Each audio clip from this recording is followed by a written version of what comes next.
Comme beaucoup de gens restés un peu lucides, je constate chaque jour une accélération vers un enserrement et une suggestion qui tendent à nous mener vers un monde servile. Tout est fait pour tromper et pour manipuler. Chaque instant de nos vies doit être disséqué. Il sera impossible dans bientôt peu de temps d'avoir dans nos vies quelque intime moment. Nous allons lentement vers une société que bien peu d'entre nous pouvaient imaginer.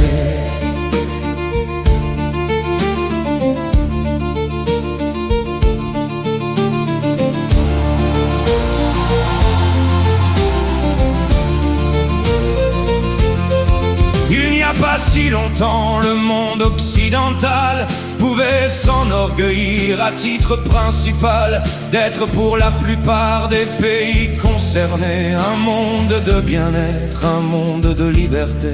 Nous pouvions exprimer des pensées corrosives, critiquant nos élites dans leurs tristes dérives, utilisant l'humour quelquefois débridé et par propos acerbes et peu édulcorés. Pouvions encore défendre toutes nos libertés. La liberté était le droit commun, son absence l'exception.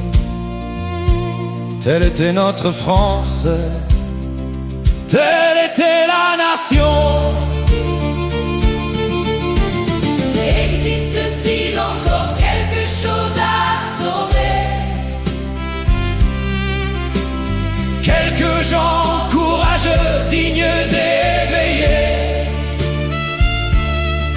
L'œuvre du mal depuis trop longtemps entamée a pourri trop de monde.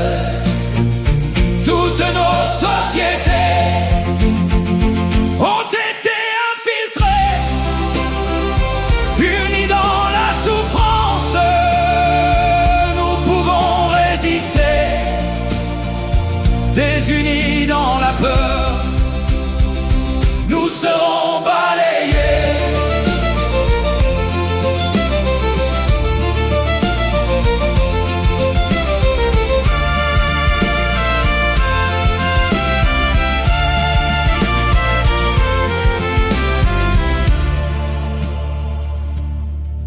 Aujourd'hui, un sourcil levé montrant l'étonnement. Et votre compte est bon, vous êtes dans l'instant. Arrêté, enfermé, vous êtes un importun et même un terroriste. Comme cela est triste, abruti, avachi par le consumérisme. Les Français entamant leur dernier tour de piste, détournant les yeux d'un fatal destin, marchent allègrement vers d'affreux lendemains. Inconscients ou stupides, ils acclament les sbires qui leur servent de guide et qui dans leur délire les conduisent au tombeau. Comme tout cela est grand, comme tout cela est beau. Existe-t-il encore quelque chose à sauver? Quelques gens courageux, dignes et éveillés. L'œuvre du mal depuis trop longtemps entamée a pourri trop de monde. Toutes nos sociétés ont été